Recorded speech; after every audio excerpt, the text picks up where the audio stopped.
আমরা কেন এত আনএমপ্লয়মেন্টের কথা, কেন এত শিক্ষিত আনএমপ্লয়মেন্টের কথা? তা এই যে বড় একটা সমস্যা, তার মেইন রিজন একটা ইন্ডাস্ট্রি রিপ্রেজেন্টেটিভ হিসেবে যদি আমি বলি, তাহলে সেখানে হচ্ছে স্কিল গ্যাপ। আমরা যখন লোকজন হায়ার করতে যাই আমাদের প্রতিষ্ঠানে, আমরা তো বিভিন্ন ইন্ডাস্ট্রিতে কাজ করছি, আমাদের গ্রুপের ডাইভার্স পোর্টফোলিওস আছে, real estate, sea fishing, automobiles, electronics, renewable energy, engineering. আমরা যখনই লোক নিতে যাই আমাদের ডিজায়ারেবল ক্যান্ডিডেট কিন্তু আমরা পাই।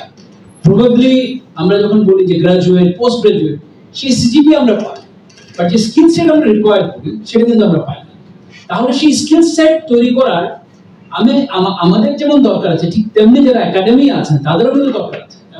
দেয়ার ইজ এ গ্যাপ, ইন্ডাস্ট্রি একাডেমির একটা বড় গ্যাপ আছে এখানে।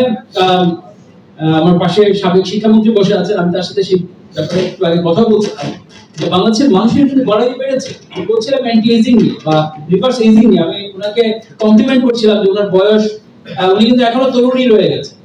মানে 17-18 বছর আগে যখন দেখেছিলাম, তারপর আজকে যখন দেখছি, তাহলে মনে হচ্ছে যে রিভার্স এজিং হচ্ছে। তার মানে আসলে আমরা অনেক বেশি তরুণ থাকছি। আমরা যে অনেক বেশি তরুণ থাকছি, কর্মক্ষম থাকছি। নিউট্রিশনিস্ট এখানে আছেন, উনি অনেক কথা বললেন যে আমাদের অবাসিটি নিয়ে কাজ করার অনেক কথা উনি বলেছেন ওনার জায়গায়। আমি ওনার সাথে অনেক কথার সাথে যেমন একমত, ঠিক তেমনি আবার এটাও আমি এখানে ফোকাস করতে চাই যে আমাদের কর্মক্ষম মানুষগুলোকে তাদের স্কিল ডেভেলপমেন্টের মাধ্যমে, তাদের সফট স্কিল ডেভেলপমেন্টের মাধ্যমে আমরা কিন্তু রিয়েলি কর্মক্ষম করতে পারি।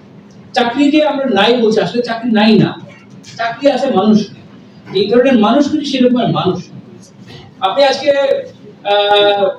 আমি যদি বলি যে আজকে আমার 10 জন সেলস লোক দরকার, কথা আমি 10,000 অ্যাপ্লিকেশন রিসিভ করি ফর 10 পিপল, কিন্তু 10,000 অ্যাপ্লিকেশন রিসিভ করার পরে যখন আমি ইন্টারভিউ করি, সেই ইন্টারভিউ করতে গিয়ে এই 10 জন খুঁজে বের করতে আমাকে অনেক ব্যাক পেতে হবে।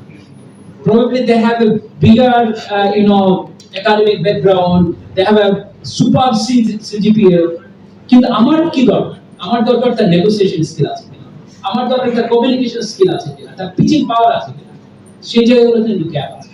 সো এই জায়গায় আসলে ওই গ্যাপটাকে রিডিউস করার জন্য আমাদের অ্যাজ এ ইন্ডাস্ট্রি আমাদের ভূমিকা দরকার আছে। কিন্তু এর পাশাপাশি যারা সামনে পার্লামেন্টে যাবেন, যারা আমাদের যে আমি কি বলবো কারিকুলাম ডিজাইনের দায়িত্বে থাকবেন, তাদের কিন্তু একটা বড় ভূমিকা আছে। যে কারিকুলাম আছে, কারিকুলাম দিয়ে কিছু হবে না। কারিকুলামকে রিডিফাইন করতে হবে। আমাদের ইউথদেরকে যদি আমরা তৈরি করতে চাই, তাদেরকে রিয়েল কর্মক্ষম জায়গায় নিয়ে আসতে চাই, তাহলে সেটাকে পুরোপুরি ঠেলে সাজাতে হবে, রিডিফাইন করতে হবে।